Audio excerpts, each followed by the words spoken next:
हम प्रकृति को बचाने के नाम पर क्या कर रहे हैं? पर्यावरण दिवस, जल दिवस, पृथ्वी दिवस, स्वच्छता दिवस मना लेते हैं। इन खास दिनों पर एक आध पौधों को हाथ लगा करके फोटो खिंचा लेते हैं और उसको सोशल मीडिया पर शेयर कर देते हैं। अगर लाइक्स आ गए तो अगली पोस्ट के लिए कुछ भाषण लिख देते हैं। देखा जाए तो पर्यावरण के लिए फिलहाल इतने ही मुस्तैदी दिखाई जा रही है। तो नमस्कार दोस्तों, आज हम लोग बात करेंगे पर्यावरण के बारे में, साथ ही ये भी जानेंगे कि अभी का क्या स्थिति है। साथ ही हम लोग मिलेंगे हमारे रियल हीरो फॉरेस्ट मैन से, न स्पाइडरमैन न सुपरमैन, हमारे देश के एक रियल हीरो वो है फॉरेस्ट मैन। वो कौन है उनसे भी मिलेंगे। तो ऐसे ही देश दुनिया के तमाम जानकारी के लिए इस चैनल से जुड़े। इस चैनल पर आप पहले से जुड़े हुए हैं तो आपको दिल से सलाम, और अभी तक नहीं सब्सक्राइब किया तो सबसे पहले आप इस चैनल को सब्सक्राइब करें और बेल आइकन को जरूर दबाएं, जिससे आने वाला वीडियो सबसे पहले आप तक पहुंच सके। तो चलिए शुरू करते हैं, और शुरू करेंगे कुछ कठोर तथ्य के साथ जो हमें यह बताते हैं कि हमारा पर्यावरण अकल्पनीय जोखिम में है। तो आइए 5 जून को पर्यावरण जागरूकता और संरक्षण को समर्पित इस दिन को तथ्यों के साथ समझने की कोशिश करते हैं और पर्यावरण को बचाने का संकल्प भी लेते हैं। हमारे पर्यावरण के सामने सबसे बड़ी चुनौती है जलवायु परिवर्तन। ध्रुवीय बर्फ, अगर बात करें नॉर्थ पोल और साउथ पोल में जो आइस है, आइसबर्ग है, उसके बारे में अगर बात करें तो 1990 के दशक की तुलना में 6 गुना तेजी से पिघल रहा है।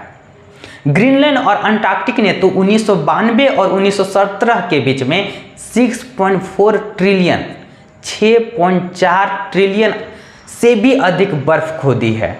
अब ये आप सोच रहे होंगे कि 6.4 ट्रिलियन कितना होता है, तो आपको बता दें 1880 के दशक से समुद्र का इस औसतन 8 इंच बढ़ गया है। कितना? 8 इंच।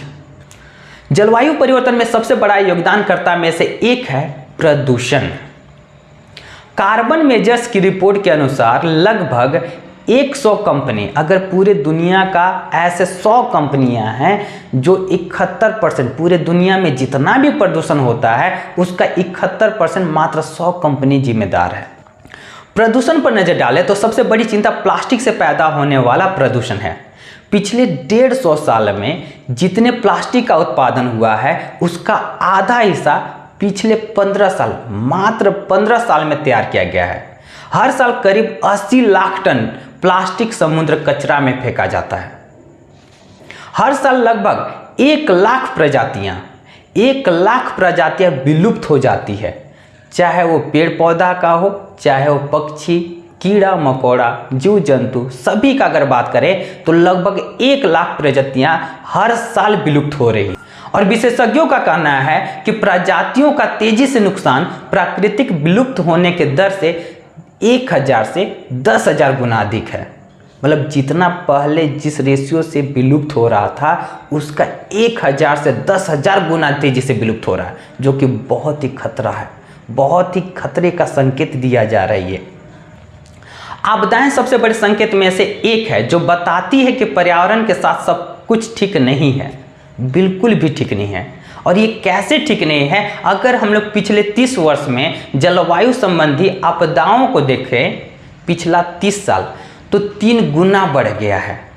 आपदा 3 गुना बढ़ गया है।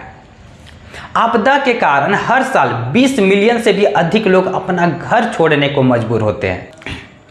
अब बात करते हैं पर्यावरण संकट से होने वाली बड़ी आपदाओं के बारे में, जो कि हाल ही में घटित हुई है। जो हाल फिलहाल में जो घटना घटित हुआ है सिर्फ उसके बारे में बात करेंगे। इससे हम लोग को ये पता चल जाएगा कितना बड़ा संकट पृथ्वी पर आ चुका है, इसे बचाना कितना जरूरी है। तो चलिए हम लोग शुरू करते हैं।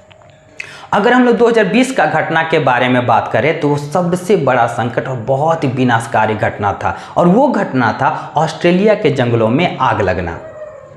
वो अब तक के सबसे बड़ी विनाशकारी घटना में से एक है। आग से करीब 2.55 मिलियन हेक्टेयर भूमि जलकर खाक हो गई थी। अब आपके मन में आ रहा होगा कि 2.55 मिलियन हेक्टेयर कितना होता है। तो यह क्षेत्रफल दक्षिण कोरिया जो देश है उस देश के क्षेत्रफल के बराबर इतना जमीन जल करके खाक हो गया था। इस आग में 33 लोगों की जान चली गई थी और 5,900 से भी अधिक इमारतें और 2,789 घर बिल्कुल नष्ट हो चुका था। और बात करें तो 480 मिलियन 480 मिलियन इतने वन्य जीव मारे गए थे। और इसी साल बात करते हैं 2020 का घटना के बारे में बात करते हैं तो अप्रैल में संयुक्त राज्य अमेरिका ने अपनी दूसरी सबसे बड़ी बॉर्डर गिनती देखी थी, जिसमें उस महीने 351 बॉर्डर आए थे। इन बॉर्डरों में 40 लोगों की मौत हो गई थी। अब अगर हम लोग बात करें टिड्डियों का, अब बोलेंगे टिड्डा क्या है, तो यहाँ पर देखिए दिखाया गया है। तो अगर इसके बारे में बात करें तो पूरे दुनिया इससे भी जूझ रहा है और जिन्होंने इस साल 25 देशों का निशाना बनाया था, ये टिड्डे 25 देश को निशाना बनाए थे और जो बहुत ही ज़्यादा बर्बादी किए थे। अफ्रीका और एशिया में लाखों हेक्टेयर भूमि नष्ट हो गई थी। संभावना है कि हमें हर साल टिड्डियों के हमले का सामना करना पड़े और ये जलवायु परिवर्तन का प्रतीक है। हाल ही का घटना में अगर बात करें तो भारत और बांग्लादेश के कुछ हिस्सों में सुपर साइक्लोन अम्फान के कारण बड़े पैमाने पर विनाश दिखा गया था। ये 1999 के बाद बंगाल की खाड़ी में बना पहला सुपर साइक्लोन था। अकेले पूर्वी भारतीय राज्य पश्चिम बंगाल में कम से कम 100 लोग से ज़्यादा लोग मारे गए थे। तेज हवाओं ने बंगाल को युद्ध क्षेत्र जैसा बना दिया था, बिल्कुल बर्बाद कर दिया था। और अगर बात करें उत्तरी नॉर्वे की तो एक शक्तिशाली भूस्खलन ने कई इमारतों को समुद्र में बहा दिया था। जो भूस्खलन हुआ था, जो लैंडस्लाइड हुआ था, बहुत सारा सैकड़ों इमारतों को समुद्र में बहा दिया था। यह सभी संकेत हमें पर्यावरण का विनाश को दिखा रहा है।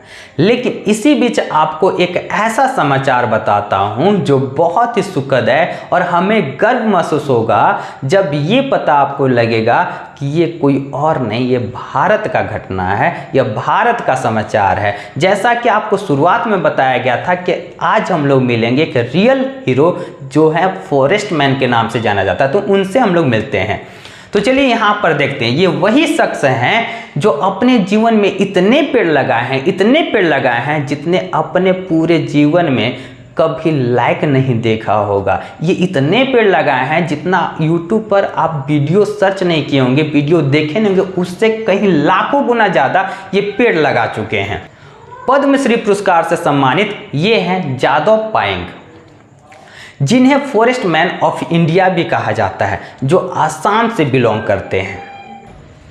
कहावत है कि कोशिशें हमेशा खामोशी से करनी चाहिए ताकि शोर हो तो बस आपकी कामयाबी का। जादव भी कुछ इसी विचारधारा में काम करते रहे। वे ज़्यादा टीवी शो, अखबार की सुर्खियां या किसी सोशल मीडिया प्लेटफॉर्म पर वायरल नहीं किए, लेकिन फिर भी उन्हें साल 2015 में भारत सरकार ने पद्मश्री पुरस्कार देकर सम्मानित किया था। यानी जादव कोई छोटी मोटी कोई हस्ती नहीं है, वे देश के दिग्गज लोगों में शुमार हैं।